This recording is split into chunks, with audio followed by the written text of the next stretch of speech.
ابني عطاك يا أنت الكريم منك العطاء يا أنت العظيم. آج بھی اسی میں روایتیں ہم سنتے ہیں فاعف اللحا، داڑھی کو معاف کر دو. کسی کو سمجھ نہیں آتی. ویسے ایمانداری سے بتائیے، کچھ لوگوں کا ذہن ہوتا ہے نا کہ شاید داڑھی سے انسان کی خوبصورتی ختم ہو جاتی، ایسا ہی ہے؟ بولے. اور کچھ لوگ کہتے ہیں کہ نہیں جی بس شادی کے بعد رکھیں گے. آپ کا کیا خیال ہے جن کی داڑیاں ہیں ان کی شادی نہیں ہوتی، بلکہ اللہ کی فضل سے 2 3 دن ہوتی ہیں؟ ایسا ہی ہے نا. اور کچھ لوگوں کا ذہن ہوتا ہے بس جی بوجھ نہیں اٹھا سکتا. کبھی آپ نے دیکھا ہو کہ کسی عالم کو کہ منہ کے بل گرا ہو، اس سے داڑھی سنبھالی نہیں گئی؟ دیکھا آپ نے کبھی؟ خوبصورتی کس بات میں ہے؟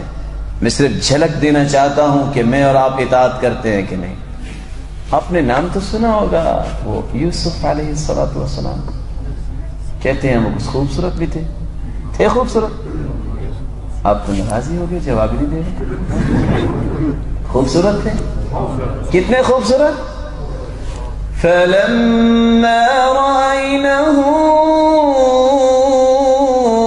أَكْبَرْنَهُ وَقَطَّعْنَ أَيْدِيَهُنَّ وَقُلْنَ حَاشَ لِلَّهِ مَا هَذَا بَشَرًا إِنْ هَذَا إِلَّا مَلَكٌ كَرِيمٌ.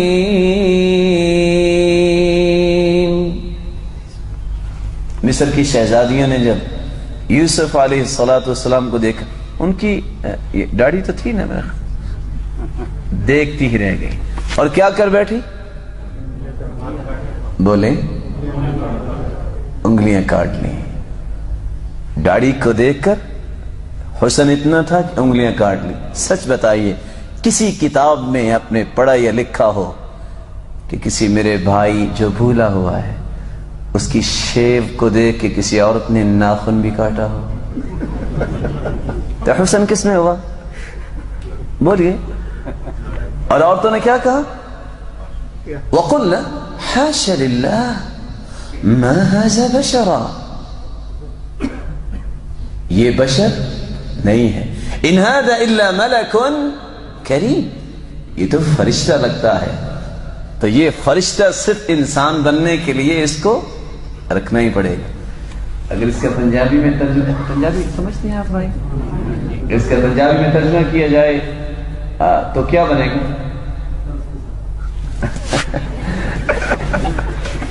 میں زیادہ شوا نہیں، یہ بندہ تو نہیں لگتا. ان ھذا الا ملک کریم، فرشتہ. یہ کون ہے جو فرشتے کو پسند نہیں کرتا؟ وہ نورانی مخلوق. اور حقیقت یہ ہے میرے بھائیوں، اگر یہ خوبصورتی کو زائل کرنے والی چیز ہوتی تو محمد مصطفیٰ کے چہرے مبارک پہ اللہ نہ سجاتے. جو آج چند چھٹانگ کے بال اٹھا کے چلنے میں عار محسوس کرتا ہے، وہ میرا بھائی قیامت کو گناہوں کی گٹریاں اٹھا کے پل صراط سے کیسے گزرے گا؟ چلو میں ایک اور بات پوچھ لیتا ہوں، آپ میں سے شادی شدہ کون کون ہے؟ سوالات سے کچھ پریشان ہو جاتے ہیں. دیکھو ایک ساتھ میں ہاتھ کھڑا کیا، باقی سب ویسے ہی. جب شادی کا وقت ہوتا ہے وہ کہتے ہیں شوفہ اسلامیہ، لوگ دیکھنے آتے ہیں نا کہ کون ہے کہ جو ہمارا داماد بنے گا. تو لوگ کیا دیکھتے ہیں؟ چہرہ ہی دیکھتے ہیں نا. یا کسی نے کہا ہو کہ میرے منگیتر کا ٹخنا بڑا خوبصورت ہے، کسی نے کہا کبھی؟ چہرہ ہی مجمل حسن ہے نا. میرے بھائی آج کسی نے ایک بیٹی کا نکاح دینا ہو تو وہ چہرہ دیکھ کے دیتا ہے. اور اگر ترمذی کی روایت کو صحیح مان کے کہہ دیا جائے، قیامت کو جس نے 72 حوریں دینی ہیں وہ بغیر چہرہ دیکھے دے دے گا؟ سوچئے. آج معمولی سکول بھی ہوتا ہے، بیج لگاتا ہے. انتخابی نشان بھی ہوتا ہے نا لوگوں کا، بیج ہوتا ہے. آئی ڈی کارڈ چیک کرتے ہیں. اگر جنت میں جاتے وقت یہ آئی ڈی کارڈ چیک ہو گیا تو کیا بنے گا؟ کیا بنے گا؟ اور کچھ میرے بھائی اس سے زیادہ بھول میں پڑے ہوئے ہیں، کچھ تو بھولے ہوئے ہیں وہ تو رکھتے ہی نہیں ہیں، اور کچھ معمولی سے بات جب آ جائیں کہتے ہیں داڑھی ہے. اور میں تو حیران ہوا اپنے اس بھائی کی بات پہ، کیونکہ ہم تو سب کی عزت ہی کرتے ہیں. لوگ گالیاں دیتے ہیں، ہم اس کو جائز ہی نہیں سمجھتے. ہم کہتے ہیں اللہ تعالیٰ ان کو توفیق دے دے، یہ مسکراتے جنت میں چلے جائیں. ہماری تو یہ خواہش ہے. پوچھا بھائی یہ کیا؟ کہتا ہے داڑھی ہے. داڑھی یہ کیسے؟ کہتے ہیں اس کو خشخاشی داڑھی کہتے ہیں. بھائی میں نے تو پہلی مرتبہ یہ قسم سنی ہے، علماء نے تو ایسا نہیں نقل کیا. چلو اس بات کو بھی سمجھ لیتے ہیں.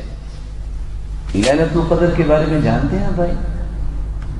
کب آتی ہے؟ شوال میں کہ رجب میں؟ رمضان میں آتی ہے. اچھا، تو جب لیلۃ القدر کی رات کسی کو نصیب ہو جائے تو اللہ کے رسول صلی اللہ علیہ وسلم نے کیا فرمایا؟ کون سی دعا پڑھنی چاہیے؟ یعنی اللہم انک عفو کریم تحب العفو فاعف عنا. کون ترجمہ کرے گا؟ ترجمہ کسی کو یاد نہیں؟ جی میرے بھائی.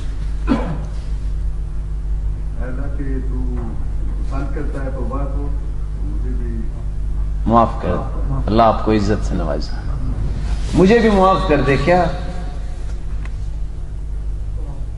بولے؟ کیا معاف کر دے؟ گناہوں کو. سارے گناہوں کو کہ تھوڑے سے گناہوں کو؟ پھر بولیے. سارے گناہوں کی معافی مانگتے ہیں. کہتے ہیں یہ روایت ترمذی کی ہے اور اس کی راویہ عائشہ رضی اللہ عنہا ہے، اور امام البانی نے بھی اس کو حسن کہا ہے. سارے گناہوں کی معافی مانگتے ہیں کہ تھوڑے سے؟ فعفو کا مطلب کیا کرتے ہیں؟ سارے گناہوں کو معاف کر دیں.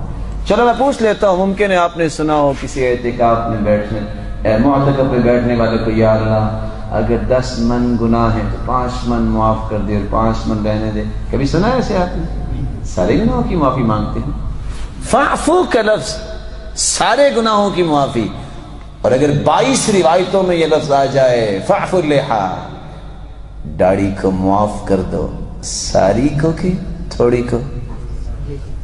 اور جواب نہیں آئے گا. بولیں.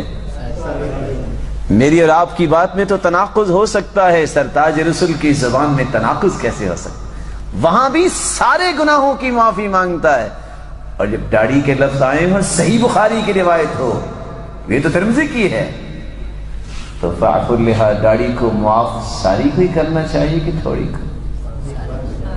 بتائیے پھر کون ہے میرا وہ پیارا بھائی جو یہ وعدہ کرتا ہے کہ آج کے بعد میں داڑھی کو معاف کر دوں گا؟ دیکھتے ہیں ان احادیث کا اثر کتنا ہوا. توفیق تو اللہ نے دینی ہے نا. کون ہے ساتھی جو شیطان کے ناک پہ اپنی ایڑی لگاتا ہے؟ جن کی ہے وہ کیا کرنا چاہتے ہیں؟ ہم تو ان سے گزارش کر رہے ہیں نا، ان سے محبت کے ساتھ گزارش کر رہے ہیں نا جو بھول گئے ہیں.